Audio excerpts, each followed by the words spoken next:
I've got to get this in quick, the weather's about to turn septic, it's just started spitting. But this week, we're here to bring you the Mitsubishi Pajero Sport Exceed.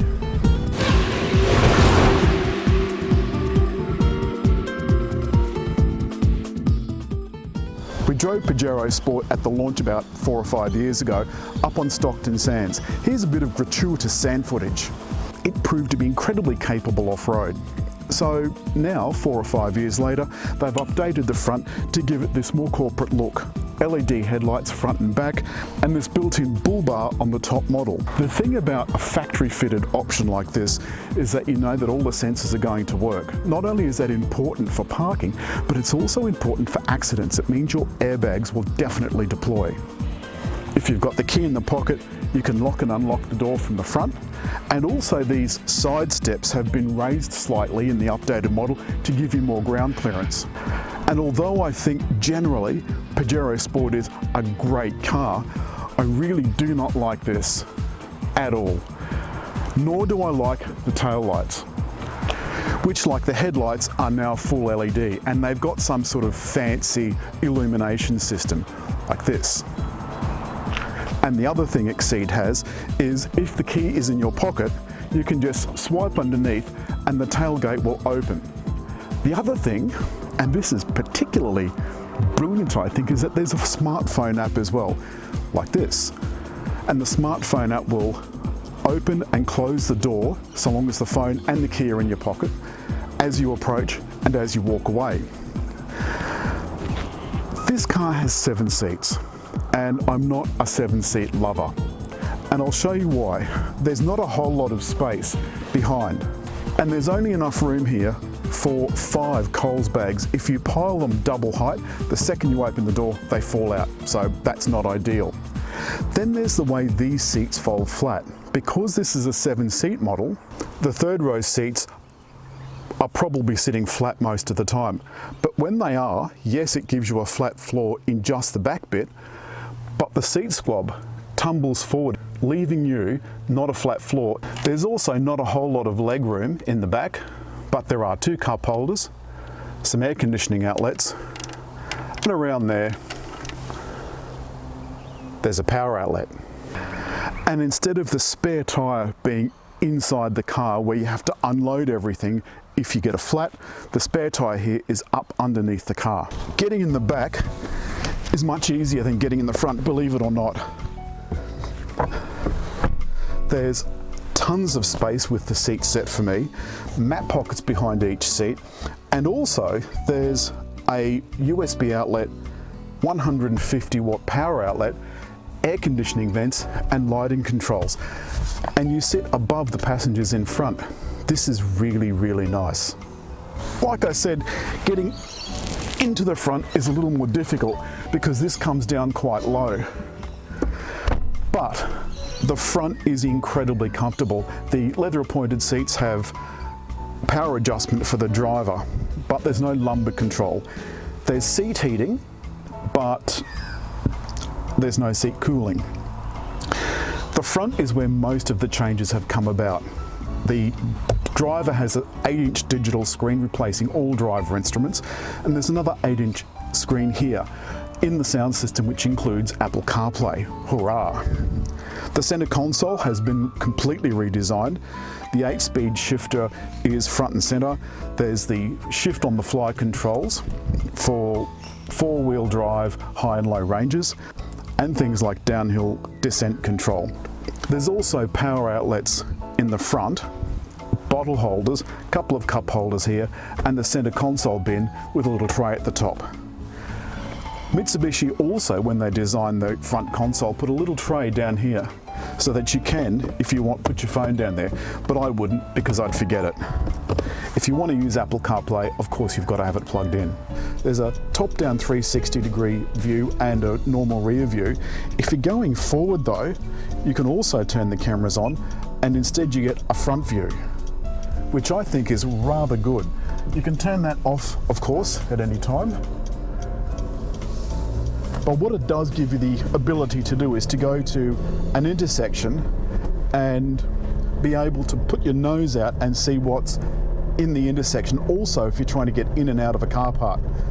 And the same goes for the rear. You've got rear cross traffic alert as well as the sensors. So you have to keep your eyes on where you're going. Now you can see this particularly windy road is no challenge. It is brilliant. It is absolutely brilliant. The other thing is it's incredibly comfortable. The seats, I feel like I could drive for a very, very long way. And at the launch, indeed, we did drive quite a long way. Apart from being on the sand, we were also on the highway for quite a long period of time. Now you can see a message came in on the Apple CarPlay. To get back to CarPlay, all I have to do is press the CarPlay button. So I can see now, pressing the message button, that a message has come up. If you press that button, Apple CarPlay will read that out. Luckily, this particular Mitsubishi has built-in navigation. A lot of the other ones don't. They rely solely on Apple CarPlay, and that is a bit of a problem. The 2.4 litre engine has enough grunt to get you out of trouble. It is by no means a powerhouse, and the 8-speed automatic is incredibly smooth. It does have paddle shifters up here too, though I'm unlikely to ever bother using them. It might come in handy off-road, though I have to say we didn't bother using them. I'm not an experienced off-roader, so all of this off-road footage is in the hands of a professional driver, someone that actually knows what they're doing. As we're descending, the transmission is going up and down in gears to try and keep you to speed. And it's very reassuring. It really is incredibly capable and very, very, very sure-footed. Though having said all that, it doesn't drive like a road car. Some of the soft roaders that we've seen, like Hyundai Santa Fe, Kia, Sorento, those kind of things, they're more car-based and they drive more like cars than this does. This drives like a pucker SUV. Now we're about to turn out onto a section of highway.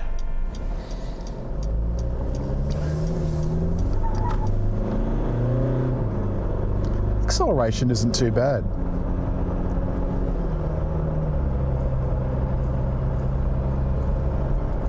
And now at 100 kilometers an hour, I'm going to activate my cruise control.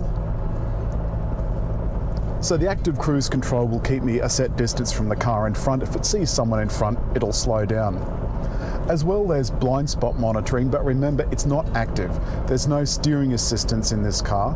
It is solely a warning. There is autonomous emergency braking going forward, which they call collision mitigation. And the driver instrument that's in front of me, you can change that view too to give you a couple of different instrumentations, but it's showing me speed, how far I've got the cruise control set to, how fast I've got the cruise control set to, plus the revs and the usual other driver data. The fuel and temperature gauges are just little separate screens, and that's fine by me.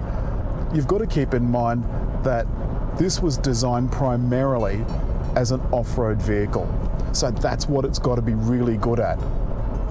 The fact that it is fairly comfortable around town is almost a by the way, because it can do something soft-roaders can't do. It can go off-road, it can drive in sand and mud, and it can climb rocks.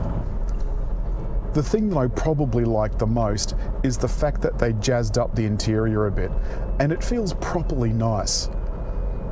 It's comfortable, it's roomy, it's spacious. Personally, I would rather an option to get rid of those wretched third row seats because you're never going to use them. And then I always wonder, what happens in an accident? You don't have easy access to the rear hatch, nor do you have easy access to the rear doors. Yeah, I wonder that too.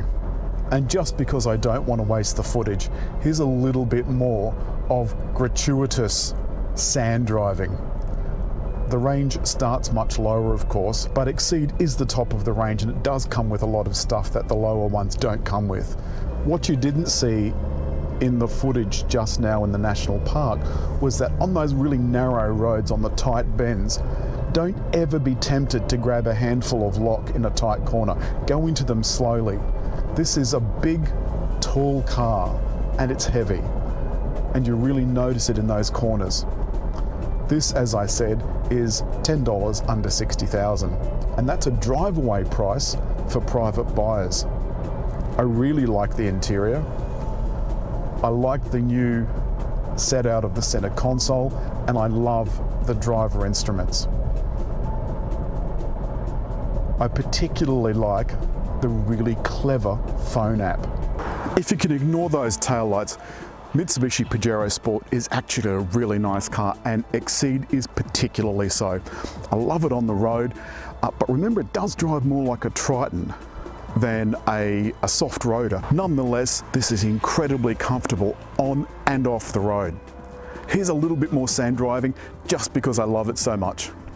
As with all of our videos, if you've liked the video, hit the like button, leave a comment, but most of all, don't forget to hit just there to subscribe.